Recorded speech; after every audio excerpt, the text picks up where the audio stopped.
Pertama Al-Fatihah itu sendiri. Itu namanya.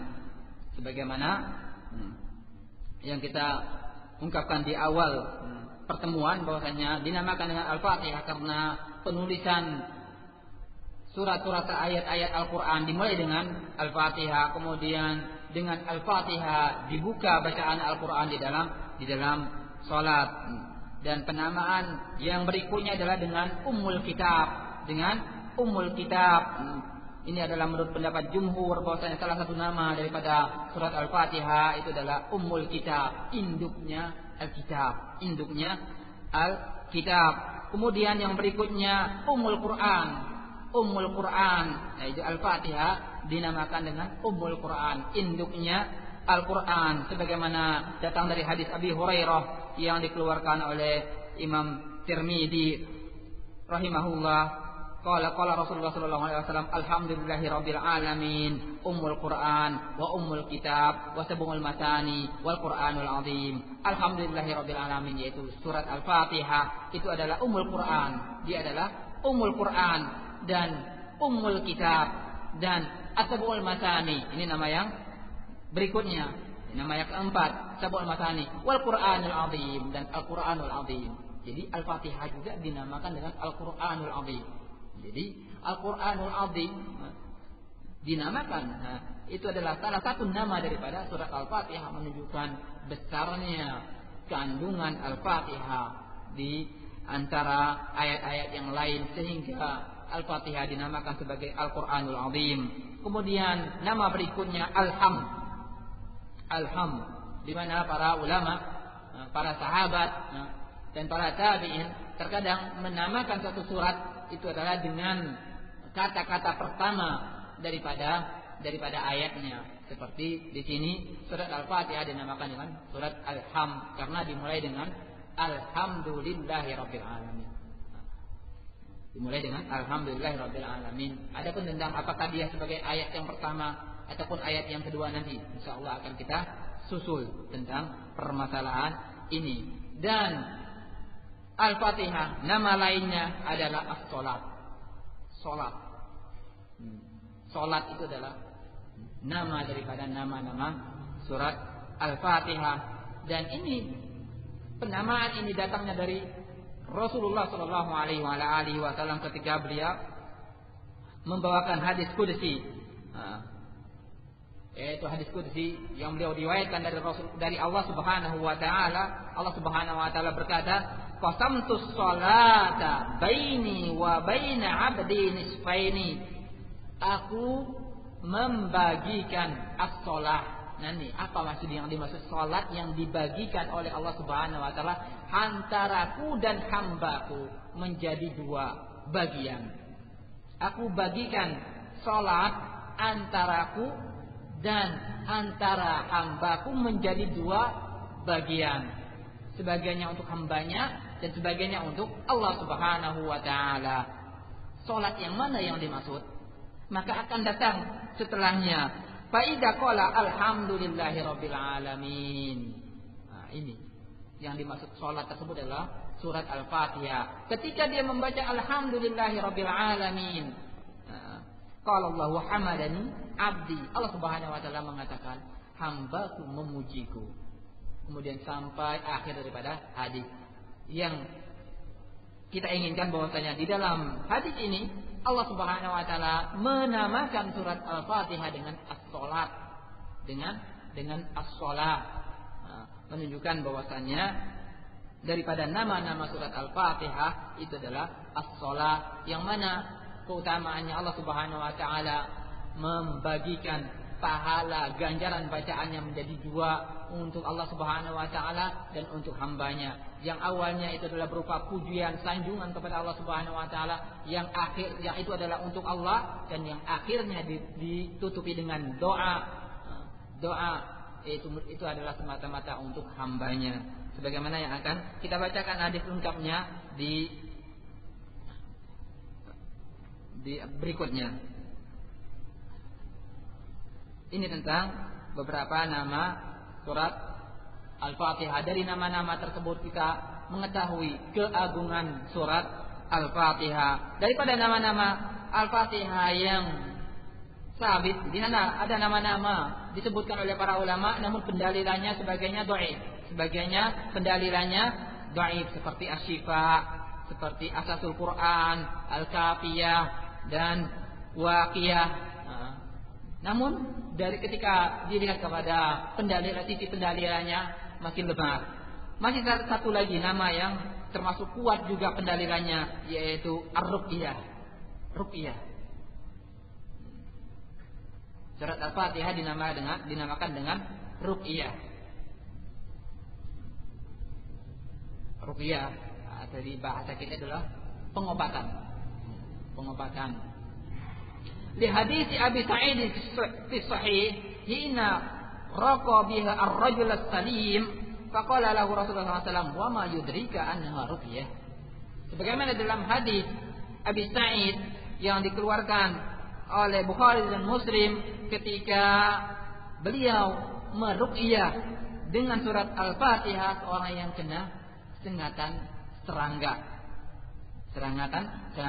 Maka Rasulullah SAW ketika dilaporkan kepada Rasulullah SAW daripada perbuatan salah seorang sahabat meruqyah seorang yang kena sengatan serangga dengan surat Al-Fatihah, kemudian orang yang tadinya kena sengatan tersebut sembuh dan menghadiahkan dengan hadiah yang cukup banyak, kemudian disampaikan kepada Rasulullah SAW. Tidakkah engkau ketahui kalau surat Al-Fatihah itu adalah ar-ruqyah? Tidakkah engkau mengetahui kalau surat Al-Fatihah itu adalah ruqyah? Artinya nama daripada surat Al-Fatihah sendiri adalah ruqyah, yang bisa digunakan untuk meruqyah, sebagaimana yang dilakukan oleh para sahabat. Mereka meruqyah orang yang sakit dengan surat Al-Fatihah. Ini beberapa nama daripada surat Al-Fatihah. Sebelum kita masuk ke dalam tafsir daripada surat Al-Fatihah, kita ingin mengetahui peranan surat Al-Fatihah di dalam sholat, sehingga dengan hal tersebut lebih mendorong kita untuk mengetahui tafsir daripada surat Al-Fatihah ketika kita mengetahui tentang peranan kaitan surat Al-Fatihah dengan sholat. Sebagaimana yang dinyatakan tadi, nama daripada nama Al-Fatihah itu adalah sholat. Ini menunjukkan bahwasanya kaitan antara Al-Fatihah dengan sholat sangatlah erat. Pertama-tama kita harus mengetahui tentang hubungan antara al-qiraah dengan sholat. Al-qiraah yaitu bacaan Al-Quran dengan sholat. Bacaan Al-Quran dengan sholat. Kita dapatkan di dalam ayat-ayat Al-Quran maupun hadis-hadis Nabi Sallallahu Alaihi Wasallam yang sahih, kata-kata al-qiraah, bacaan Al-Quran, namun maksudnya itu adalah sholat itu sendiri. Jadi secara pernyataan dia dengan kata-kata al-qiraah, bacaan Al-Quran, tapi maksudnya itu adalah sholat secara khusus. Contohnya di dalam Al-Quran kita dapatkan di dalam surat Al-Isra ayat 78, Allah Subhanahu wa ta'ala berfirman, wa Qur'anul fajri inna Qur'anal fajri kana mashhuda. Dan bacaan Al-Quran ketika fajar, sesungguhnya bacaan Al-Quran ketika fajar itu adalah dipersaksikan. Apa yang dimaksud dengan bacaan Al-Quran di waktu fajar? Itu disebutkan oleh para ulama. Kata Ibnu Katsir, al-muradu bihi as-shalah. Maksud daripada bacaan Al-Quran ini adalah salat. Ini pentingnya kita mengetahui tafsir Al-Quran. Ketika membaca ayat wa Qur'anul fajr, apa makna Qur'anul fajr? Itu adalah salat fajar. Nah, sebagaimana datang dalam hadis Abi Hurairah radhiyallahu anhu yang diriwayatkan oleh Bukhari dan Muslim, fadlu salatil jami'i ala salatil wahidi 25 darajah.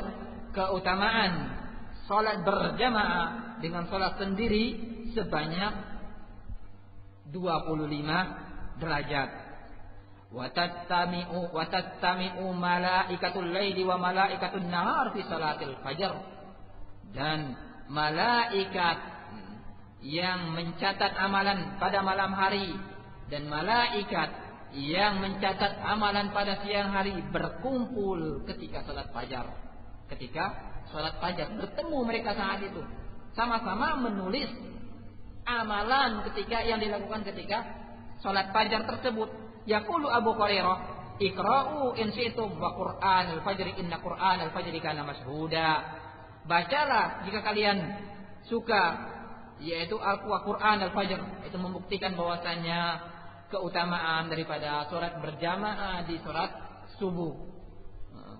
Wa Qur'an Al-Fajr, apa maksudnya? Salat fajar, salat subuh. Sesungguhnya salat subuh itu adalah dipersaksikan oleh malaikat yang mencatat amalan di malam hari dan malaikat yang mencatat amalan di siang hari. Oleh sebab itu kata Ibnu Athir, waqad yutlaqu lafzul Qur'an al-qira'ah ala shalah.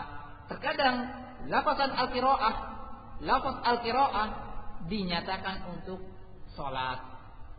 Untuk salat. Ini sekarang sebaliknya. Lalu tadi pernyataan al-qira'ah namun maksudnya salat. Sekarang sebaliknya, pernyataan salat namun maksudnya itu adalah al-qira'ah.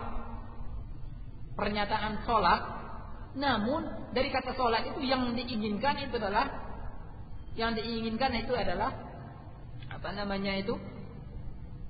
Qira'atul Quran. Kalau pertama yang al-qira'ah tapi maksudnya itu adalah salat. Itu sebagaimana yang dalam ayat wa Qur'anul fajr inna Qur'anal fajr kana mashhuda. Bacaan Quran ketika fajar itu adalah dipersaksikan. Maksudnya adalah salat fajar. Untuk berikutnya bacaan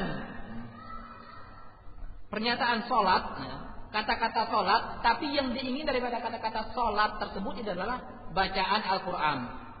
Nah, ini juga didapatkan di dalam Al-Qur'an. Allah Subhanahu wa taala berfirman, "La tajhar bi salatika wa la tukhaffif biha wabtaghi baina dzalika sabila." Janganlah engkau menjaharkan salatmu terlalu keras dan janganlah engkau menyembunyikannya dan ambil di antara tengah-tengah. Ambillah di tengah-tengah. Apa yang dimaksud dengan bisolatika? Jangan engkau menjaharkan solatmu. Disebutkan oleh para ulama, bi qira'atik, yaitu dengan bacaan Al-Qur'anmu. Bacaan Al-Qur'an. Janganlah kamu terlalu mengkeraskan suara di dalam membaca Al-Qur'anmu dan juga janganlah terlalu disembunyikan dan ambillah jalan tengah. Ambillah jalan tengah, tidak terlalu mengeraskannya dan tidak terlalu menyembunyikannya. Sebagaimana di dalam sebab turun ayat ini dari Ibnu Abbas, beliau berkata, "Nazalat hadhil ayat wa Rasulullah sallallahu alaihi wasallam mutawarin di Makkah." Ayat ini turun ketika Rasulullah sallallahu alaihi wasallam berada di Makkah. Wala tajhar bi salatik. Janganlah engkau mengeraskan bacaan Al-Qur'anmu. Wala tuqaffid biha, dan jangan engkau menyembunyikannya. Qala kana idza shalla bi ashabihi rafa'a sautahu. Dulunya Rasulullah sallallahu alaihi wasallam kalau beliau salat membaca Al-Qur'an mengangkat suaranya, mengangkat bacaan Al-Qur'annya. Falamma sami'a dzalikal musyrikuuna sabbu Al-Qur'an. Ketika kaum musyrikin mendengar bacaan Al-Qur'an tersebut, mereka mencaci maki Al-Qur'an, wa sabbu man anzalahu, dan mereka mencaci Allah Subhanahu wa taala yang menurunkan Al-Qur'an, wa sabbu man jaa'a bihi, dan mencaci orang yang membawa Al-Qur'an tersebut. Qala Allah taala wala tajhar bi salatik. Maka Allah Subhanahu wa taala berfirman, janganlah engkau menjaharkan dengan keras bacaanmu, salatmu. Maksudnya adalah bacaan Al-Qur'an. Kata Ibnu Abbas, bi qira'atik, yaitu bacaan Al-Qur'anmu. Jadi pernyataan salat namun yang diinginkan darinya adalah bacaan Al-Qur'an. Termasuk darinya adalah hadis yang kita baca tadi. Hadis yang diriwayatkan oleh Imam Muslim dari hadis Abi Hurairah ketika Allah Subhanahu wa taala menyatakan qastamtus salata baini wa baina abdi. Aku membagikan salat. Apa yang dimaksudkan salat ini adalah bacaan surat Al-Fatihah. Bacaan surat Al-Fatihah. Dari sini kata para ulama, An-Nawawi mengatakan kalau al-muradu bis salati huna al-Fatihah. Yang dimaksud dengan salat di sini adalah bacaan surat Al-Fatihah. Bacaan surat Al-Fatihah. Dari sini kita beralih kepada permasalahan berikutnya, hukum al-qira'atu fis shalah. Hukum bacaan Al-Qur'an di dalam salat. Hukum bacaan Al-Qur'an di dalam salat dari ayat-ayat yang tadi. Dan hadis-hadis yang berikut ini menunjukkan bahwasannya al-qira'ah, bacaan Al-Quran memiliki peranan yang sangat besar di dalam salat, memiliki peranan yang besar di dalam salat.